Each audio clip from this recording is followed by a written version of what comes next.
хүн бүхэн шаардахгүй бол хэрэгжихгүй. Замынхаа стандартыг сайжруулах хандаад байна. Эрсдлийн стандарт одоо индекс бол нэлээд доогуур яваад байгаа нь. Налуу зам хэвээд өнгөр сайхан Стандартыг хууль мэт хэрэгжүүлдэг, хэрэгэлдэг, шаарддаг болцгоё. Сайн байцгаана үзэгчтэй. За Монгол Улсын шадар сайд амар сайхны ажлын алба болон стандарт хэмжил зүйн газраас бэлтгэн хүргэдэг стандарттай шийдэл нэвтрүүлэг эхэлж байна. За өнөөдрийнхөө нэвтрүүлгээр бид бүхэн мөнгө аягны чанар стандартын талаар үзүүлэх болно. За өнөөгийн байдлаар Монгол улсад үнэт металлын 110 орчим, за мөнгөн эдлийн 60 гаруй аж ахуй нэгж үйл ажиллагаа явуулдаг гэсэн мэдээлэл байна.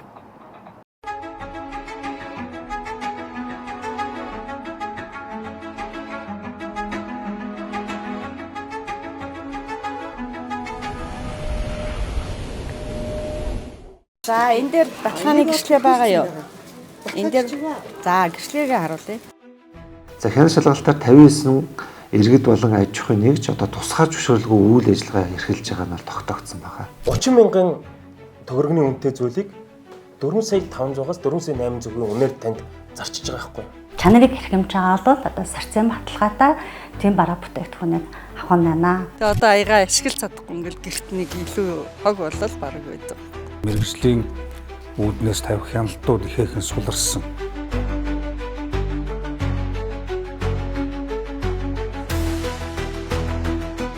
Зангуун дээр байгаа сарцын баталгааны тэмдэг дарагдаагүй аягнууд бол стандарт бусал гэсэн үг. Алт мөнгө хоёр хямдардгүй шүү.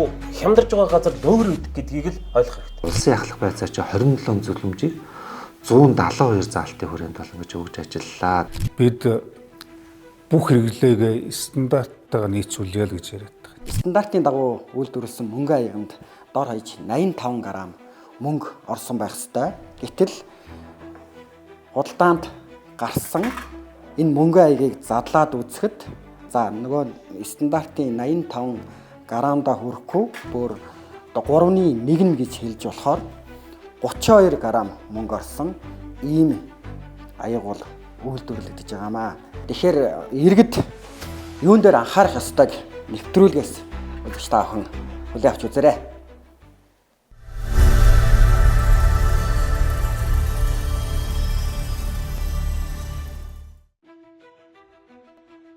Монголчууд эрт дээр үеэс үнэт эдлийг амьдрал ахуйдаа хэрэглэж ирсэн түүхтэй. Мөнгөн аяга, зэс, домб зэргийг хэрэглэх нь гангараа гэхээсээ илүү эрүүл мэндэд нэн тустай гэж үздэг байсан. Энэ утгаараа уран дарагчид удам дамжсан ур хийцээрээ ялгарч байсан юм. Улмаар үе дамжин өвлөгдөх эдийн болон соёлын үнэт зүйлийн нэг хэлбэр байсаар ирсэн. Харин орчин цагт эдийн энэ соёл уламжлаа хялбар аргаар мөнгө олох хэрэгсэл болгон стандартын шаардлага хангахгүй бүтээгдэхүүн хийж борлуулдаг жишг тогтжээ. За Монгол Улсын шадар сайд амар сайхны өгсөн чиглэлийн хүрээнд 25 оны 1 сарын 29-ний өдрийн 13 дугаар тушаалаар одоо хяналт шалгалт хийсэн 5 чиглэлээр бол хяналт шалгалт хийсэн байдаг. Одоо энэ нэг чиглэл нь бол сорьцын хяналтын чиглэлээр бол хяналт шалгалт хийсэн байгаа. Бид нар 7 аймаг болон Улаанбаатар хотын үнэт эдлийн дэлгүүр болон бусад чиглэлтийн үнэт чулуу зарж байгаа газруудаар бол хяналт шалгалт хийсэн байгаа. Нийтдээ 13 мянга гаруй одоо үнэт эдэл болон одоо эрдэнийн чулуун дээр хяналт шалгалт хийж ажилласан байдаг. За энэний хүрээнд бол одоо тодорхой зөрчлүүд бол маш их гарч байна. Энэ дээр бол үнэт металл эрдэнийн чулууны арилжаа эрхлэх тусгай зөвшөөрлөгөө бол 59 байна. За импортоор оруулж ирсэн үнэт эдэл сорьцын баталгаанд тэмдэг даруулаагүй 74 зөрчил илэрлээ. За үнэт эдлийн худалдаанд ашиглаж байгаа электрон жин хэмжээр дээр бол алдаатай одоо баталгаагүй одоо жин хэмжээр хэрэглэсэн ийм асуудал бол 59 гарч байна. За стандартын шаардлага хангаагүй мөнгөн аяг худалдаасан асуудал бол 37 ширхэг ингэж гарч байгаа. Тэгээд энэ дээр нь бол бид нар бол тухайн одоо аж ахуйн нэгжүүдийг одоо үйл ажиллагааны зогсоохоос илүүтэй зөвлөмж зааварчилгаа өгж ажилласан байдаг. За энэ хүрээндээ бид нар улсын байцаагчийн 3 албан шаардлагыг 13 заалтаагаар бол аж ахуйн нэгж болон иргэдэд бол өгсөн байгаа. За улсын ахлах байцаагч 27 зөвлөмжийг 172 заалтын хүрээнд бол ингэж өгж ажиллалаа. За энэ дээр баталгааны гэрчлэг байгаа юу? Энэ дээр за гэрчлэгээ харуулъя. Хяналтын тухайн явна. За энэ дээр юу баталгааны гэрчлэгтэй гэж байна. Одоо заалтан зүг байна үзэж тийм ээ. За дашаа юугаа туухануудаа тавиад үзье да. Гэрчлэгийг нааш нь ойртуулаа үзүүлээрэй. Байгаа юм байна. За энэ заалтын үзчихтэй 0.2 дээр ямар байна? За зүрх гайгүй байна тий. Тэгээд мөнгө аягтай холбоотой чанартай чанаргүй стандартын бус одоо бас ингээд аягнууд худалдаалгаж байна. Энэ чинээгээрээ бас иргэдэд бас хохирол учруулж байна гэдэг мэдээлүүд ирж байгаа учраас бид өнөөдөр бас яг стандартын одоо үйлдвэрлэгдсэн мөнгө аяг гэж ямар байдгийг за стандартын бус мөнгө аяг нь бас ямар байна гэдээ холбогдох мэргэжилтнээс одоо тодруулж байна. Мөнгө аяган дээр ганц л стандарт байгаа. Энэ 2015 онд баталсан мөнгө аягны стандарт ерөнхий шаардлага тавьсан. Энэ дээр болохоор зэрэг мөнгө аягны ерөнхийдөө орцсон талаар одоо иргэд нөгөө нэмхэ мөнгө аяг хэрэглээд авахгүй байна гэж их гомдол ирсэн. Тэрний дагуу стандарт гаргая гэдэг шийдвэр гаргаад стандартын дагуу үйлдвэрлэсэн аяган дээр л сорц дарж байгаа. Тэгэхээр зэрэг лангуун дээр байгаа сорцын баталгааны тэмдэг дарагдаагүй аягнууд бол стандарт бусал гэсэн үг. Тэгэхээр жиндээ хүрэхгүй байна л гэсэн үг байхгүй юу? Шаардлага хангасан хэрэглээд авах жиндээ хүрэхгүй байна л гэсэн үг. Тухайн үнэт эдлэлийн хайлшийг 1000 гэж үзвэл түүний хэдэн хувьд нь үнэт металл байгааг тодорхойлсныг сорц гэдэг. Жишээ нь 585 гэдэг сорцтой мөнгөн аягны 58% нь мөнгө байна гэсэн үг. Сорцондоо хүрээгүй мөнгөн аяг нь хортой металл агуулах эрсдэлтэй тул хүний биед аажмаар шингэж мэдрэл болон дотоод эрхтний үйл ажиллагаанд сөргөөр нөлөөлдөг. Нөгөө талдаа стандартын бус аяг нь 2 дахь зах зээлд үнгүйдэж, өнгө үзэмжээ амархан алдаж, богино хугацаанд хэрэгцээнээс гарах нь өнөө цагт түгээмэл байгаа юм. Иймд иргэд өөрсдөө анхаарал хариуцлагатай байж, учирч болзошгүй эрүүл мэндийн санхүүгийн эрсдлээс урьдчилан сэргийлэх боломжтой юм. Одоо энэ стандарт аяг. За энэ стандарт аяг та. Аа. За энэ стандарт аяг одоо 307 196 грамм байна. За энэ бол стандартын. Эдлгээ даах. Тий. Эдлгээ даах мөнгө аяг. Мөнгө аяг гэсэн үг. За ойлголоо. За нөгөө. За одоо энэ аягийг үзье. Энэ аяг болохоор 250.94. Энэ бол эхний ээлжийн жигнэхэд л мэдэгдэж байгаа стандарт бус гэдэг нь нэгдүгээр. Хоёрдугаар энэний доор ийм баталгааны тэмдэг байхгүй.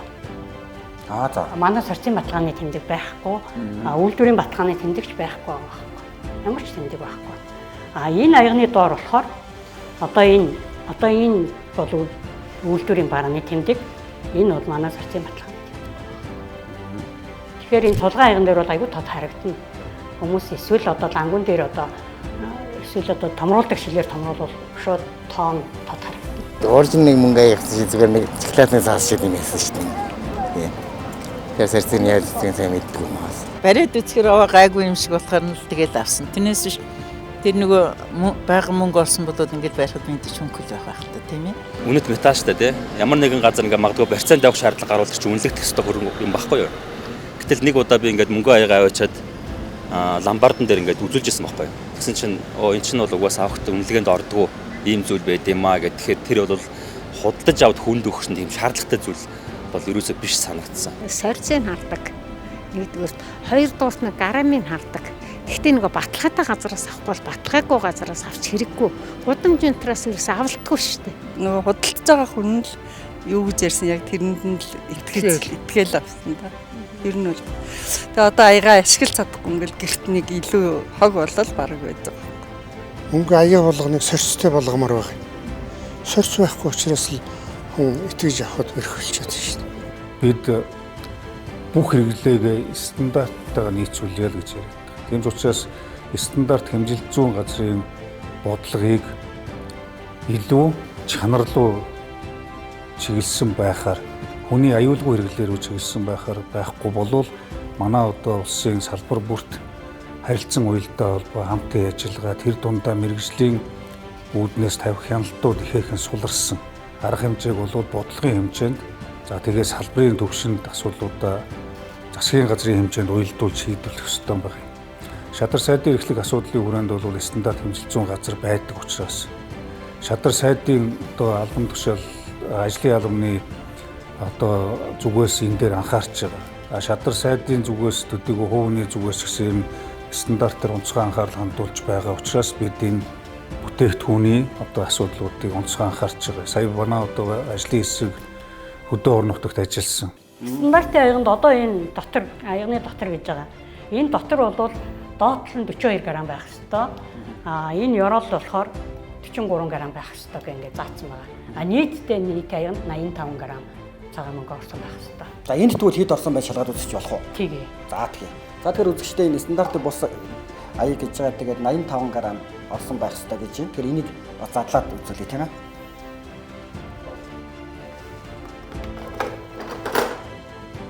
Энэ одоо хаанаас ирсэн мөнгө аяг вэ? Энэ одоо бас дэлгүүр дээр зарагдаж байсан л одоо нэмхэн мөнгө аягнаас л. Одоо эдгээр бол ерөөсөө ингээд эдлгээд байхгүй. Ер нь бол одоо энэ хараа бүр ингээд нэмхээ цааш зүгээр гараараа ингээд урагдчихж байгаа. Ийм нэмхээ. Ингээд урагдчихж байгаа. зүгээр нэг ялгаар уутчихэд гадар цаасч гэх. Харин тий. За энэ дотрын хэмжиж үзье. Энэ 42 грамм байх ёстой. 23 гэдэг чинь бүр 50% байхгүй шүү дээ. Тий. За тэгэхээр энийг бас манай үзэгчид та бүхэн анхаарах хэрэгтэй юм байна. 42-оос 23 гэдэг чинь үнэхээр их хол зөрүүтэй байна. За энэ доотл нь болохоор хэд байх хэрэгтэй вэ? Доотл нь 43. Бас 43. Энэ бүр маш нэгхэн байгаа байхгүй. Энэ хараа бүр 9. 9.5. Энэ хараа одоо жишээлбэл хараа одоо ингэ бас юм. Яг түрүүний яриад байдаг чинь үзэгчтэй энэ байна. Ингээд замаас төрөхгээд. Тэнгицэн байгаа. Ингээд хөндрүүлээ. Ингээд ятсан байгаа байхгүй. Жигтэй ингээд төрөхээд ингээд тавьчаар энэ нар ингээд хүнд болоод. Энэ бүр 43 байх ёстойгоос 9.74 гэдэг чинь бүр аа. Тэгэхээр иймэрхүү мөнгө аягнуудад худалдаанд бас яваад байна тийм ээ. Мөнгөн аяга үйлдвэрлэж худалдаалж байгаа газрууд эхлээд оюуны өмчийн газраас барааны тэмдэгт авдаг. Улмаар тухайн бараа бүтээгдэхүүнээ сорьцын хяналтын зохицуулах газрын сорьцын хяналтын газарт бүр төлж хэрэглэгчийн гарт хүргэх учиртай. Хяналт шалгалтаар одоо хамгийн нийтлэг илэрч байгаа зөрчил юу вэ гэхээр тусгай зөвшөөрлгүйгээр үйл ажиллагаа эхэлж байгаа зөрчилүүд бол маш ихээр гарсан. За хоёрдугаарт нь бол одоо импортоор орж ирж байгаа бүтээгдэхүүнүүд Монгол улсын сорьц давхар дарагдсан байх ёстой гэж байгаа. Тэгэхээр энэ зөрчил маань бас байнга нэлээх хувийг эзэлж байгаа. За мөн одоо нөгөө үйлдвэрүүд ингээд нөгөө мөнгөн аягыг бол хоёр янзаараа ингээд хийгээд өгсөн байгаа байхгүй юу? Нэгэн сорьцтой, нэгэн сорьцгүй гэдэгтэй. Сорьцгүй нь одоо бага грамтай ч юм уу тиймэрхүү байдлаар ингээд мөнгөн аягнуудыг нийлүүлсэн байсан. Мөнгөн аягн дээр юуг анхаарах хэрэгтэй вэ гэхээр жишээ нь сорьцыг. Сорьц гэдэг бол тухайн мөнгөн эдлийн ерөөсөн цорын ганц баталгаа. Үүнийг өөр ямар ч хүн мөнгийг хараад таних боломж. Энэ бол цагаан зэс. За энэ бол одоо натурал байгаагаар. Гэвч энэ цагаан зэсийг энэ мөнгөн аяг хийгээд эмээлийн одоо цагаан тонодлууд хийгээд шингэрүүлсэн мөнгөний одоо энэ 999 мөнгөний шингэрүүлсэн уус болтон дүрээд гаргаад ирэхэд энгийн хүмүүс мэдэхгүй. За зэс бол улаан болон цагаан байдаг. За цагаан зэсэнд дүрээд гаргаад ирлээхэд мөнгөний уусмал нь гадна талын төрхөц гэсэн үг шүү дээ. Уруулын бод гэж ингээд төрөгчж байгаа гэсэн үг.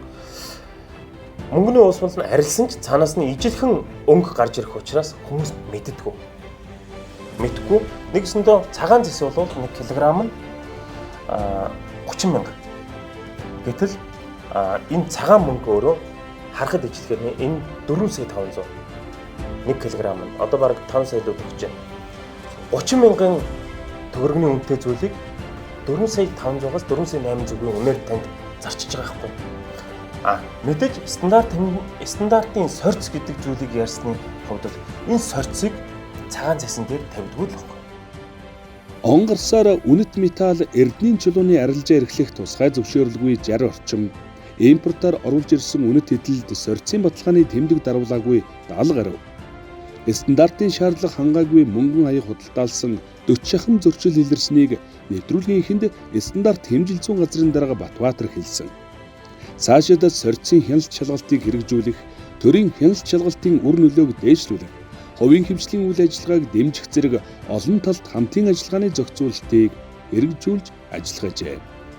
Энэ аяга хэдэн грамм байгааг харъя нийтдээ. За энэ дээр 485 грамм байна. Энэ тагч дангаараа хэд байгааг хэдүүлээ харагдаж байгаа. 485 грамм байсан шүү. 260 грамм. 40-50 гэдэг чинь 260 гэдэг юм шүү дээ. Тэгээ 260 грамм. Дундаж аягнууд ер нь 180-аас 400 граммын хооронд байдیں۔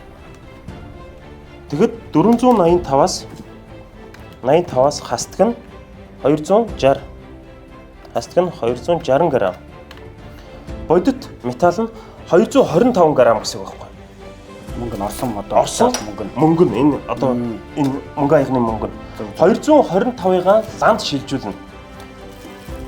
Ланд шилжүүлэх нь нэг лан өөрөө 37.5 грамм.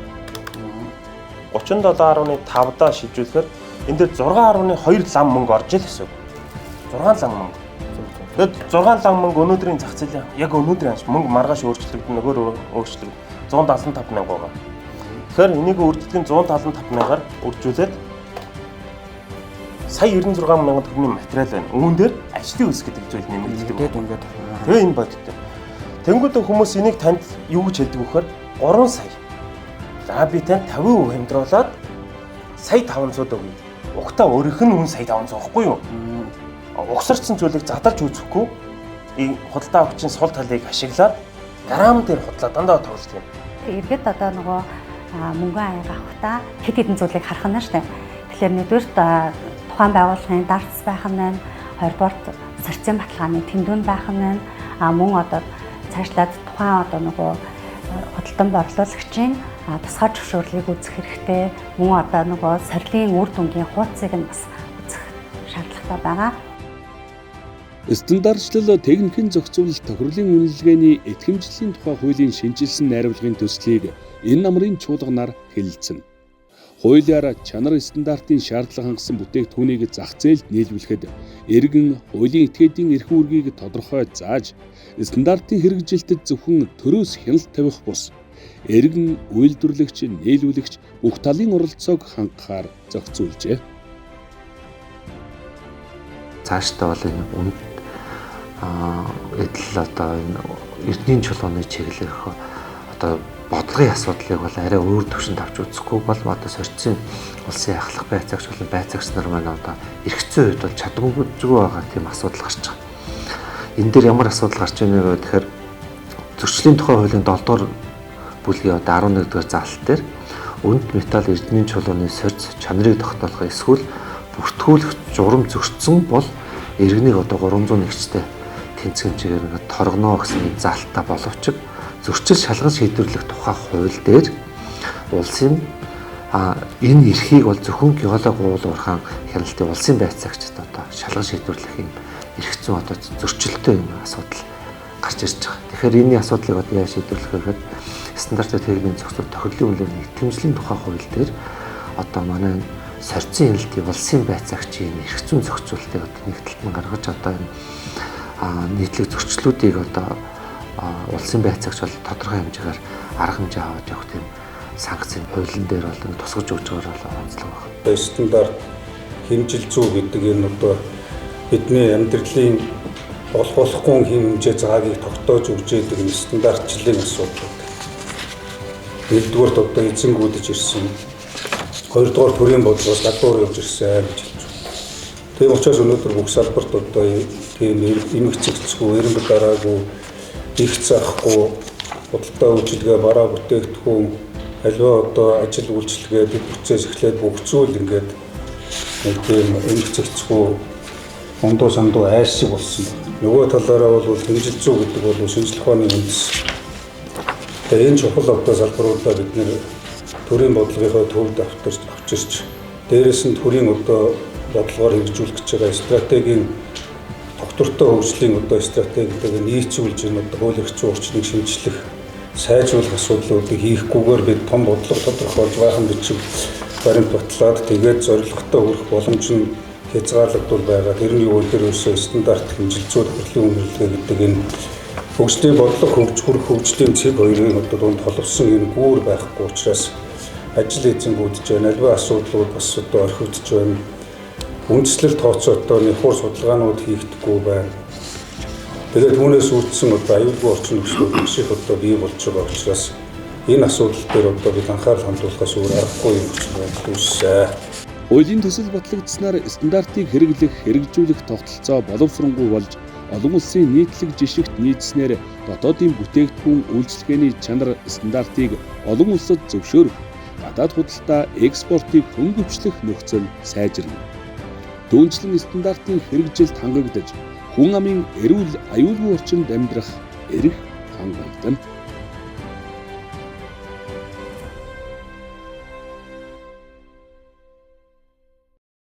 Хүн бүхэн шаардахгүй бол хэрэгжихгүй. Замынхаа стандартыг сайжруулж байгаа надад. Төслийн стандарт одоо индекс бол нэлээд доогуур яваад байгаа нь. Налуу зам тавиад өнгөр сайхан л Стандартыг хууль мэд хэрэгжүүлдэг, хэрэгэлдэг, шаарддаг болцгоёг